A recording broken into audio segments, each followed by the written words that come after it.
Good morning, children.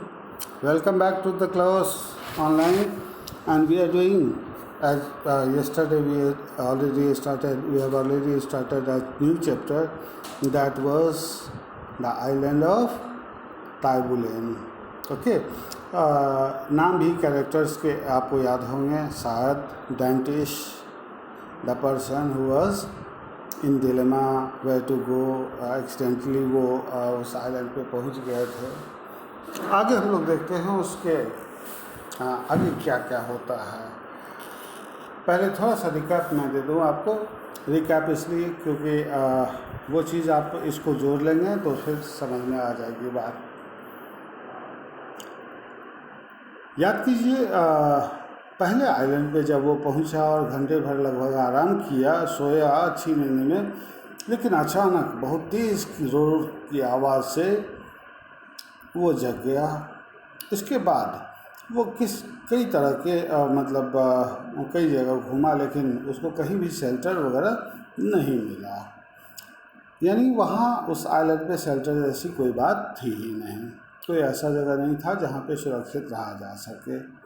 नतीजा ये हुआ कि वो अपनी जानकारी के अनुसार बगल के दूसरे आइलैंड की तरफ जाने के लिए समुद्र में एक बार फिर कूदता है और आगे दूसरे आइलैंड पे पहुंचता है. अब क्या क्या होता है वहाँ ये देखते हैं. An overhanging rock afforded him a temporary shelter. वहाँ पहुँचने के बाद जब वो दूसरे आइलैंड पे पहुँचे थे तो वहाँ पर एक ओवरहैंगिंग मतलब ऊपर से लटका हुआ. आप गौर से देखिए, कुछ छत का हिस्सा ऐसा भी होता है जो हम लोग बाहर की ओर निकाल देते हैं और वो लटका हुआ रहता है. ठीक है, ऐसा दिखाई देता है. तो वास्तव में कभी कभी पहाड़ों के भी पानी की वजह से या फिर समुद्रों की पानी के टकराने की वजह से या कई कारणों से वो नीचे वाला हिस्सा घिस जाता है, लेकिन ऊपर वाला हिस्सा वैसा का वैसा ही रह जाता है. ऐसी ही जगह उन्होंने टेम्पररी तात्कालिक रूप से शेल्टर लिया. And scarcely had he availed himself. और अभी बहुत ज़्यादा उसको वहाँ रुके भी नहीं थे. when the tempest burst forth in all its fury. कि अचानक बहुत तेज़ टेम्पेस्ट मतलब तूफान होता है, बहुत तेज़ तूफान निकल के आई. और इसमें आप यूँ समझ लीजिए कि हर तरह के डिस्ट्रक्टिव चीज़ तूफान के साथ, बहुत तेज़ आंधी. ही वॉज सेफली शेल्टर्ड, क्योंकि वो पत्थर के नीचे कुछ हद तक शेल्टर लिए हुए थे, अपने आप को सुरक्षित रखे हुए थे. And yet he felt dizzy in the midst of the dazzling brightness of the lightning. जो चमक ऊपर में ऐसे आंधी तूफान और बारिश के समय में होती है, लाइटनिंग यानी बादलों की करकराहट, आवाज़ भी और उस चमक भी. ये जो चमक थी वो उनको परेशान कर रहा था, इसके बावजूद कि वो शेल्टर में थे. ही देन रिकलेक्टेड, फिर उन्होंने ध्यान दिया तो उनको एक बात समझ में आई कि वास्तव में जो कुछ भी उन्होंने पीछे जाना सीखा, that he had not eaten और ड्रंक फॉर 24 आवर्स.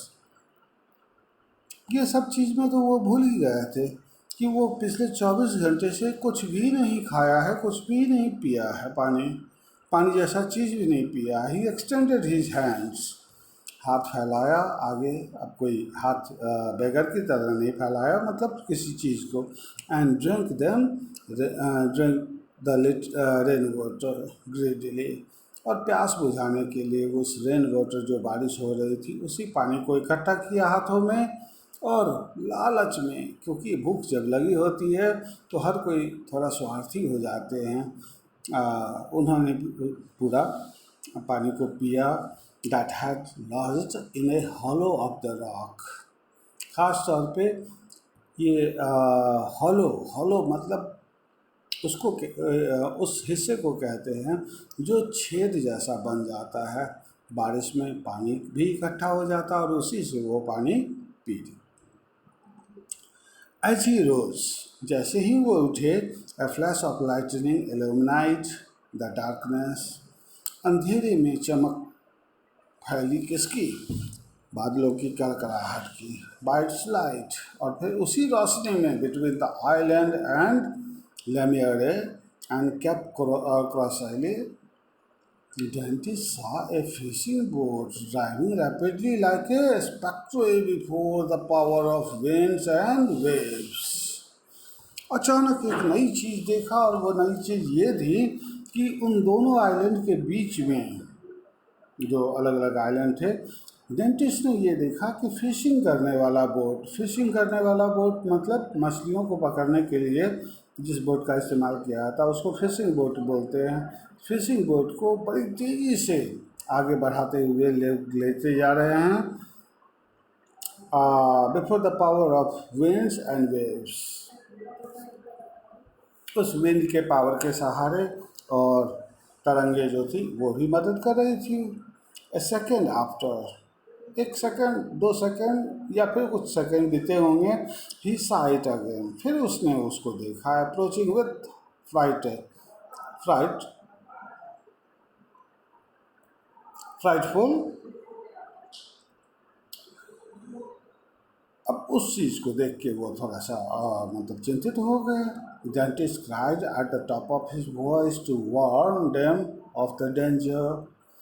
अब डेंटिस्ट ने उनको बहुत तेज़ी से जोर जोर से चीख कर आवाज़ लगाई ताकि आने वाले खतरों के बारे में उनको सावधान कर सके। बट दे सा देमसेल्व्स, लेकिन उन्होंने अपने आप को देखा, सुना नहीं।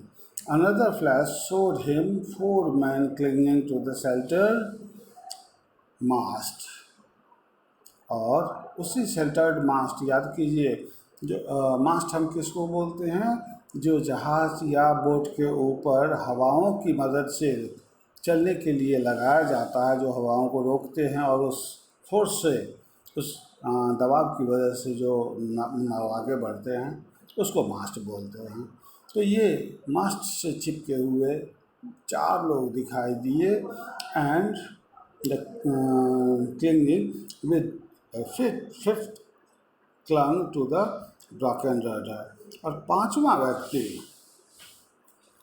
एक टूटे हुए रडर से, रडर एक हिस्से को बोलते हैं जो जहाज का हिस्सा होता है, रडर से पकड़ा हुआ था। The man he beheld saw himself undoubtedly, बिना संदेह के उन लोगों ने इस बार डेंटिस्ट को देख लिया। By their cries they were carried to his ears, क्योंकि आवाज़ भी उनके कानों तक पहुंच रही थी। बाय द विंड, आवाज़ हवा के झोंकों के साथ भी दूर तक चली जाती है, और कभी कभी अगर उल्टी हवाएं बह रही हो तो वो आवाज़ दूर तक नहीं जा पाती। एबव द स्प्लिंटर्ड मास्ट, उस जो एक तरीके से समझिए कि झुका हुआ मास्ट जो था हवा की तेज़ी की वजह से, a sail rent to tatters was waving. Tatters का मतलब होता है irregularly torn pieces of cloth, जहाँ तहाँ से फट जाना, फटा हुआ कपड़ा। अब ये मास्ट में कपड़ों का इस्तेमाल किया जाता है, हालांकि वो कपड़े बहुत मजबूत होते हैं, लेकिन वो भी फट गए थे। और स्वाभाविक बात है कि ऐसे में तो किसी को भी डर होगा। However, they saw, turtle was disappeared in the darkness of the night.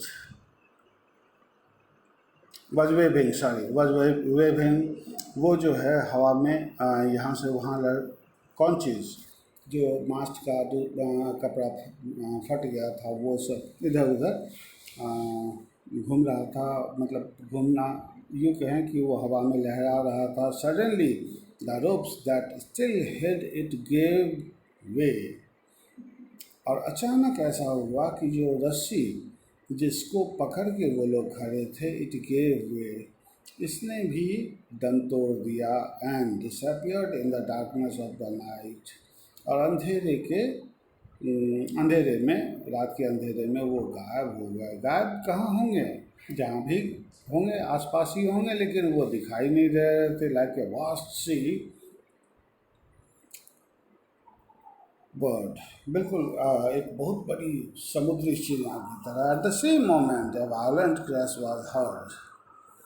अचानक उसी क्षण एक बहुत तेज आवाज सुनाई दी।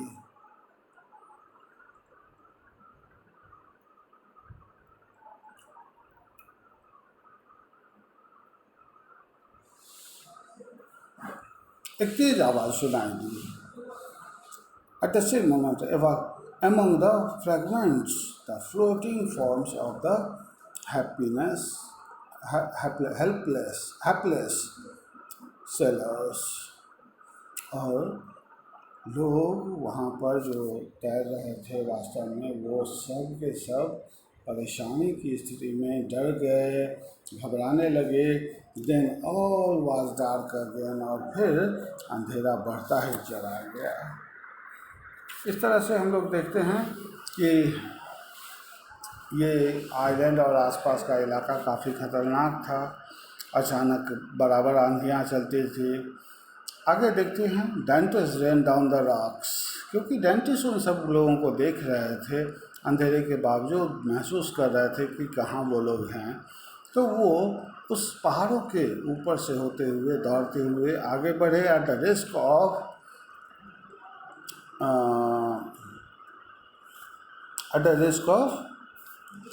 being himself dashed to pieces। एक रिस्क इस दौड़ने में उनको भी था। किनको? डेंटिस्ट को। वो ये था कि वो भी हो सकता था कि किसी चीज़ से टकरा कर गिर जाएं और पूरी तरह से टूट बिखर जाए उनका शरीर का अलग अलग हिस्सा। He listened and in fact groped about। उन्होंने सुना। groped about मीन्स यहाँ वहाँ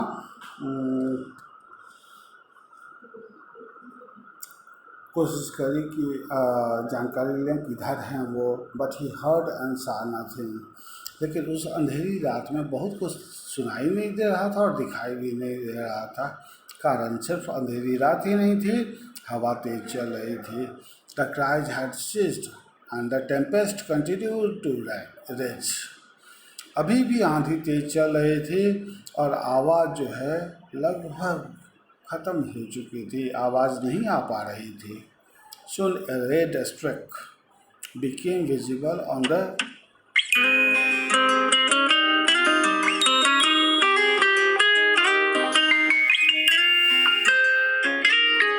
good bunch